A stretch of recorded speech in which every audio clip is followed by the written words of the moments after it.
by Hot 105. They're one of the stations that was involved in the promotion for Calle Ocho, and Steve said, "Well, I guess you're not going to be there, right?" And Tanner said, "Well, we're not going to let the little Havana Kiwanians ruin our thing. We've already planned for this, and we've got a big promotional investment, and blah blah blah. I'll be there." Huh? And Steve hung up on him. He ripped him, which was great. I loved it. Yeah. Because, the desire to pander to certain ethnic elements in a community by certain radio stations, one of which they are, Power, I find embarrassing, I mean, TV. You have to have some principle somewhere. Oh, by the way, speaking of TV, guess who came out yesterday? What a great guy, too, and he's really getting the shaft. Proof that this business is subhuman. Bob Weaver. Oh, my. Came by at Toyota of Hollywood yesterday, and Weaver and I had a little chat. He's just a super guy. He's one of my favorite people in this town. Every time there's a telethon, every time there's a charitable thing or an auction, Weaver is there being the auctioneer or doing, his bit. He's done so much for this town for so many years. When I first came down here, to visit, he was here. Mm-hmm. Forever. Mm-hmm. And now over at Channel 4, they're really giving him the shaft. He said he's got to get up at 2:45 in the morning. Oh. To do that morning weather. Oh, my. 2:45 in the morning. And, of course, you know how much he loves the dog track because he used to own a bunch of racing dogs, and he's really into that and loves it. And he can't get out there anyway. I don't want to, create a thing, but it's really a shame because this new guy that they've got with the weather map on his face, is attempting to be a comedian, and he's not. He's really horrendous. And Weaver's been here forever. You would think that after you pay your dues, especially with the same place, I realize that station has changed ownership a couple of times, but even so, he's been over there forever. And you think after you pay your dues that they would show some appreciation. You could have a little bit of confidence that you can work out till your retirement and not be jerked around, But they've done a real number on him over there. But he's just a super guy, and I wanted to mention that. It was nice to see him. Yeah, I can't believe he came out. So anyway, Tanner made a real fool out of himself on with Steve on Friday, and it's kind of embarrassing, but doesn't surprise me. What else? Gee, there were a whole bunch of things. Oh, yeah, there was a River Phoenix movie on yesterday on Movie Channel. Jimmy Reardon? Yeah. A Night in the Life. I didn't know what the name of it was. Yeah. That's a great movie. I saw it. That's a funny movie. It is a good movie. There's more to it than most teen movies. There's a lot to the movie. It's a very funny movie. Yes, it is. I saw it. Not only to mention that he's almost naked in much of the movie, and even though he's getting a little bit better, he still looks, I don't know, there's something about that face. But from the neck down, he was okay to me. But it was a funny movie. Yeah. Yeah, I liked it. And probably a lot of our River Phoenix freaks out there who haven't seen it will just be sitting on the edge of their seats. Boy, that RF is just pouring through. Man, this is going to be a hell of a day. I can already feel it. These Mondays, now last Monday was like the kiss of death. Oh, my. But we already got a few more calls than we had all last Monday. There's like 4 lights lighting up. I'm not concerned about the phone. I'm just concerned about everything else. Because I could go through a major song and a dance here about yesterday, about disorganization. Okay? I don't want to do a major attack on our sales department, but I do want to say that it's like, they're great. That we've got so much business that they don't know what to do with it. They got money coming in that they haven't even spent yet, which was kind of embarrassing because we had these unbelievable T-shirts that kind of like matched the bumper stickers yesterday at that appearance. And they were put out on the table, and somebody said to me, we're charging $10 a piece for them. I said, well, if that's the case, I don't want anything to do with it, okay, because I don't know anything about that. I'm not here to sell things. We're here to promote and to give stuff away and sell cars, which they had a big day yesterday again. Including Stu and Boca, by the way. Congratulate him and his wife. They came all the way down from Boca, and they drove away in a beautiful Toyota Camry. It was a sharp car with white with burgundy interior. God, it was a beautiful Camry. But anyway, so we wound up giving away a quantity, not all that many. I don't know what we had, maybe 15 or 20 of them. T-shirts. Good. Including our friend Joe with 5 E's, who desperately wants one of those business cards that's got the 2 ends. He feels that is kind of his thing, that he created that. If I had been there, I would have given him one. You still have some? Yeah, I've actually Well, he's going to come in Wednesday.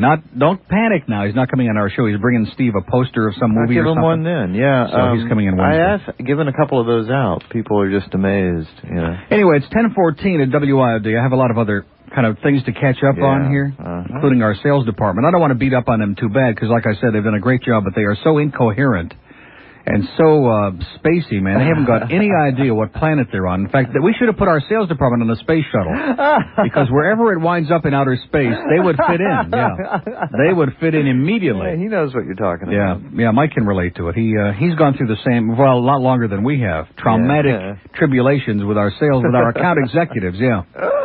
Who I think have been hanging around with Henry too long or something. Yeah, one-way ticket on the shuttle. That sounds good to me.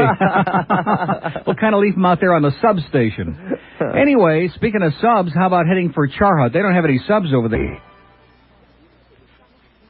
What do you mean I'm on? You're on. I'm on. Sharon's in here talking about some important heavy-duty stuff, and you're on. We don't have time to be on. We got to get all this mess straightened out from this disorganized bunch of douchebags. See, I don't want to get into a bit. Well, I do. I do want to get into a big thing, because I've said it before. You know what they say about too many chefs spoil the broth? Mm-hmm. And we got 4,000 people running around here. We've all got titles, okay? We've got, like, upper level, middle upper, lower. I mean, every kind of management that's ever been invented. Everybody who works here has got a title, okay, except us. Mm-hmm. Although we do have business cards. At least I got business cards. Yours are coming back again with 4 N's on the next one. But anyway, it's like just chaos. I mean, it's just so much disorganization, and the right hand doesn't know what the left hand is doing. And the last thing I said when I left here Friday, are we going to have all the stuff in the truck, in the IOD thing? Mm-hmm. You know, let's be sure, because otherwise I'll take stuff with me, you know, and it just, a lot of confusion. Confusion and contusions at these things. And again, a lot of it goes back to our Space Cadet salespeople, man. They're just so hyper. They need some doggy downers up there in that end of the building. They really do. They need something. Or maybe some of them need 2 somethings. Because they're just so out of control. They are. That's the operative word. They are out of control. Anyway, the RF is just puking through those speakers on the ceiling again. And it's just another great Monday here at WIOD. We're delighted you could be a part of it, okay? Steve today, this afternoon, has got... And by the way, I hope that box that I brought Steve yesterday, the dog crate, works out well with his newest puppy. Yeah. I just wanted to say that on the air so everybody knows what a swell guy I am by bringing Steve that crate. Mm-hmm. The Holocaust revisionist David McCalden, who was so extreme that the Institute for Historical Review, which he founded, kicked him out. And the other guest in this contrived controversy will be Mark Harmon. Now, isn't that interesting? Mark Harmon, but that's with an I. Oh. Jewish activist concerned about the increase in neo-Nazism in the U.S. So they're going to be going at it and painting each other's foreheads with various symbols. Mark will be painting David's head with a Jewish star, and David will be painting swastikas on the walls. It ought to be a really exciting 4 hours on the Kane Show. And then, speaking of excitement, of course, this evening at 6:05. Well, it's too far over there for me to reach. I'm too tired. We have the cart, but well, it's so far to reach all the way. Oh, jeez. Do you think it'll be worth it? Well, we'll find out. At 6:05, it's Sports Talk with our favorite sports jock. That's about as exciting as Joe Zagacki. That's who it is. And he'll be as exciting as ever, okay? So anyway, I guess we better not dwell on that other stuff, because it might create some unpleasant feeling in the building, and we certainly wouldn't want to offend anybody, especially our account executives, right? Oh, no. Because they're really as sharp as a matzo ball. And, of course, Lynn, who was handling the Toyota account, Lynn was out there yesterday to get everybody crazy. She's a wonderful human being, but, I said to her, we had been there about an hour, and I said, this is great. This is a lot better than the first one we did out there, you know. And I wasn't counting the people, but I was just looking at the nature of the people who were showing up. In other words, there were people of all ages, but there seemed to be like more young family-type people and young people and just living and breathing people. And it just seemed, for me, it was a lot more pleasant. And she's, are you kidding? There's only half the people. They've only sold 3 stinking cars. You know, whatever. Sales. And as it turned out, by the end of the day, they had a super day, especially on a Sunday, which it was a beautiful day yesterday, and people actually go and do things, family-type things on Sunday.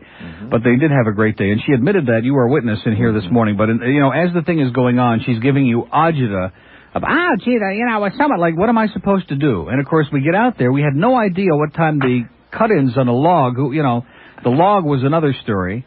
And it just, it's incredible, this business. It's like an ongoing, I'm almost speechless at this point. I'm just starting to stutter. Maybe it was from the River Phoenix movie, I'm not sure.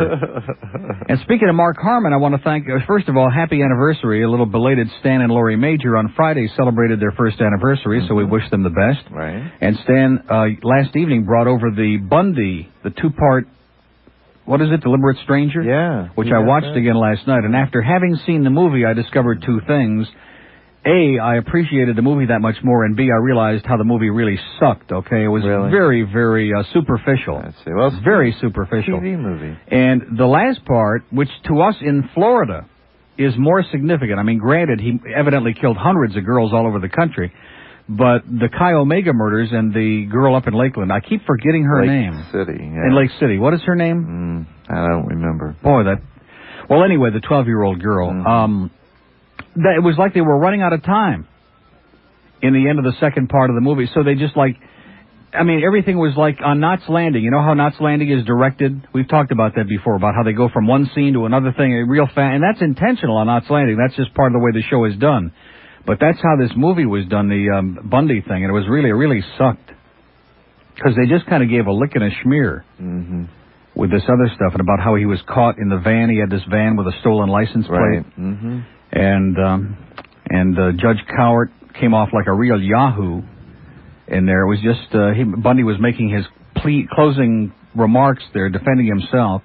And Cowart, well, I sentence you to die in a current of electricity. Kimberly Ann Leach, that's it, right. Kimberly. So anyway, it's 23 past 10 at WIOD. I'm just rambling at this point, okay, because I'm in such a state of shock from coming in and just it's Monday, all right. There's no question about it. We got to have a special cart for Monday, like one that blows up or something.